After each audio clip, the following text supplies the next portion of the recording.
Good evening guys, good evening guys. Ayan guys, so uwi ko lang galing sa work din. Pumunta kami ng anak ko sa Walmart para bumili ng panghapunan. So yung menu po natin sa ating for today's video is tinolang manok guys. So pag doon na sa Walmart kami is bumili po kami ng luya, sibuyas, manok chayote at saka spinach. Kumuha na rin siya ng avocado, mga ganyan. Kasi gusto niya yung gano'n guys. So ayan guys, pagka uwi natin sa bahay is naggayat na po tayo ng ating mga ingredients. Bali na hiwa ko na dyan yung mga bawang, sibuyas at saka luya at saka yung chayote. Then ayan, hinahati-hati ko na yung chicken thighs kasi masyado silang marami guys. Kaya hinati ko lang din, pinaghiwa-hiwa ko ulit.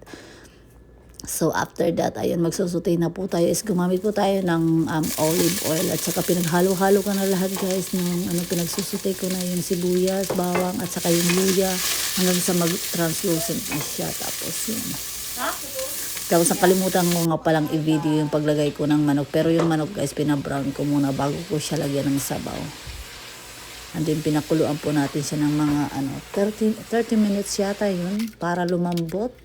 So, bago tayo mag-ano dyan, so ayan na po is, naglinis-linis muna tayo ng ating mga hugasan, yung mga Tupperware na nahugasan na nakatuyo na is nilagay natin sa cabinet. Tapos ayan po, naglagay ulit tayo ng sabaw kasi medyo kulang yung sabaw.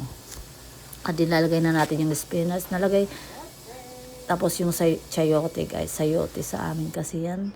Ayan na po, ayan na siya. So, kumukulo na siya. Lumambot na siya dyan, guys. Then, after that, i-add na natin yung chayote.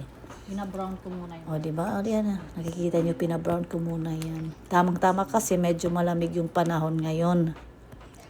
Ayan na po, tinikman natin. Nilagyan niya pala natin ng patis yan, guys. Kasi yung patis parang malinamnam siya pag may patis din. Add na natin yung chayote. Tapos, tapos niyan, guys, ayun na naman.